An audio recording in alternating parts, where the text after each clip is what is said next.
adalah our latest punya cutting tau. Cutting kuntum. Lawa kan korang? Sumpah lawa yang ini. Untuk kuntum, kita baru je risau untuk beberapa sizing dekat beg nombor 17. Dekat beg nombor 17 nampak lebih cantik. Cutting pun sama tau. Kurung model macam saya pakai ni. Kurung model macam saya pakai ni. Tapi dia punya kain belah belakang adalah sejenis kipas belakang. Okay, bukan lipat depan macam saya pakai. Ini kurung modern dekat beg nombor. Lupa dah beg nombor berapa tadi. Beg nombor 17. Alright, dekat beg nombor 17. Yang ini saya tunjuk kod color teal blue lah. Saya tunjuk kod color teal blue. Okay, ni kod color warna teal blue. Yang paling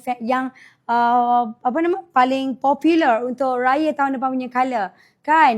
Ini kurung modern tau. Saya tunjuk ni size 2XL. Saya tunjuk size 2XL kod color warna teal blue. Macam saya pakai ni pun sama kurung modern tapi songket. Yang ini kurung modern plain, okay. Yang ini adalah sejenis kuntum. Untuk material pula sejenis material fabric cotton Jerman. Very nice kan? Memang nampak lawa sangat-sangat kan? Betul tak? I close up sikit. Untuk baju ni korang senang nak iron, susah nak ronyok tau.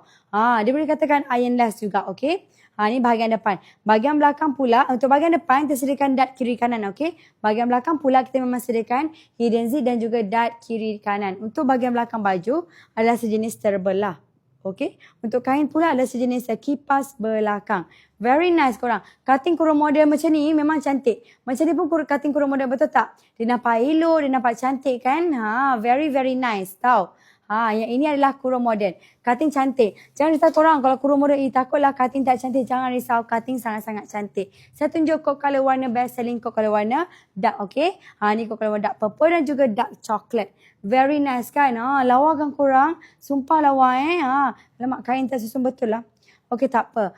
Yang ini kod color warna dark chocolate, yang ini kod color warna dark purple. Dua kod color paling best selling. Siapa nak tolong grab, okey? Harga murah sangat dalam live tau. Harga sangat-sangat murah. Okey, ni pula kod color warna maroon dan juga kod color warna dusty pink. Yang ini cantik kan korang? Lawa. Yang ini siapa nak pakai boleh nampak lebih kepada pastel-pastel, boleh ambil warna dusty pink ni tau.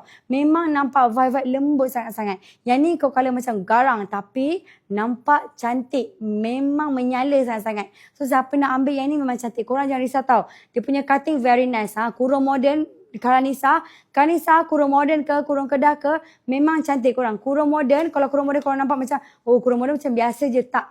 Nampak tak? Ni pun kurung modern juga. Yang ni saya pakai ni pun kurung modern juga. Biasa ke tak biasa kan? Dia punya cutting lawa kan? Lebih lagi ada puffing. Ni pun ada puffing. Sama juga. Cuma ni plain.